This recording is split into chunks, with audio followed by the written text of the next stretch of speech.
আসসালামু আলাইকুম রহমতুল্লাহি আজকে আপনাদের সামনে যে হাদিসটি নিয়ে এসেছি,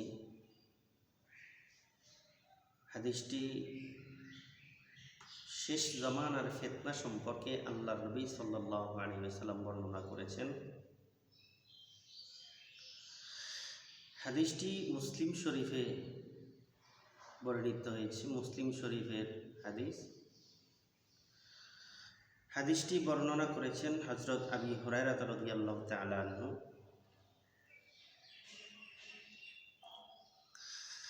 عن أبي هريرة رضي الله تعالى عنه قال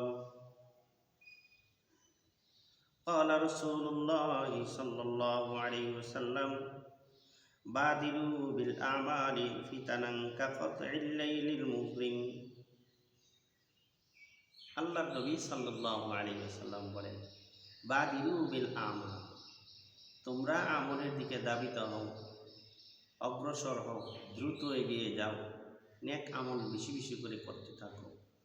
ফিতানান কাকাতিল লাইলিল মুযলিমি, ঘুটঘুটিয়ে ঘন অন্ধকার রাত্রির মতো ফিতনায় পড়ার আগে।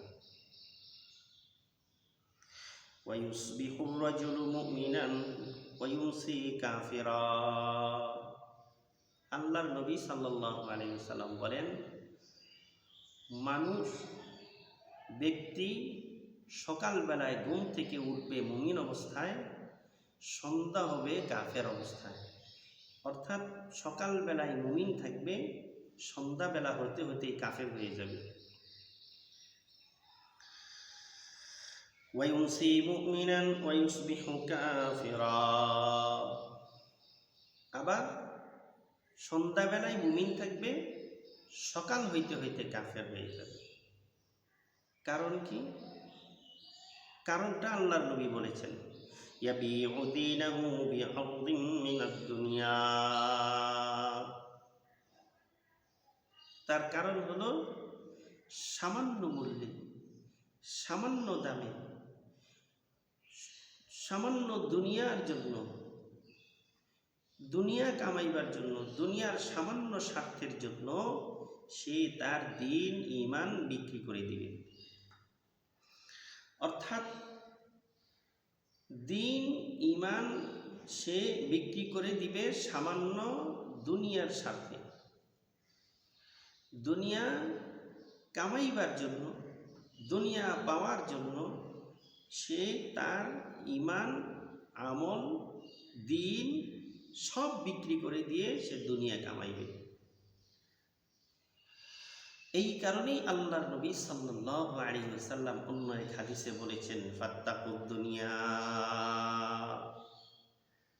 তোমরা দুনিয়ার ফিতনাকে ভয় করো, দুনিয়ার ফিতনাকে ডরাও। কারণ দুনিয়ায় তোমাদেরকে এই জন্য দেওয়া হয়েছে যে আল্লাহর নবী সাল্লাল্লাহু আলাইহি ওয়াসাল্লাম অন্য হাদিসে বলেছেন, ইন্নাদ দুনিয়া হুলওয়াতুন খাযিরাতুন ওয়া ইন্নাল্লাহা মুস্তাখলিফুকুম ফিহা। দুনিয়াটা শস্য সেবক, সুস্বাদু, মজাদার, আনন্দদায়ক, ভোগবিলাসের বস্তু। আর তোমাদেরকে আল্লাহ এই দুনিয়ায় প্রতিনিধি করে বানিয়েছেন, প্রতিনিধি হিসাবে বানাইছেন, প্রতিনিধি হিসাবে পাঠাইছেন। কেন? ফায়ানজুরু কাইফা তা'মালুন। আল্লাহ পাক দেখতে চান তোমরা কেমন নেক আমল করো, কে কতটুকু নেক আমল করো, এটা দেখার জন্য আল্লাহ পাক তোমাদেরকে দুনিয়ায় পাঠাইছেন। ফাত্তাকুদ দুনিয়া, সুতরাং তোমরা দুনিয়ার ফিতনাকে ভয় করো। অর্থাৎ দুনিয়া কামাইতে যাইয়া তোমার দিন, তোমার ধর্ম, তোমার ঈমান, তোমার আমল তুমি বিক্রি করো না। আল্লাহ পাক আমাদের সবাইকে এই আলোচনা থেকে বুঝার এবং আমল করার তৌফিক দান করেন।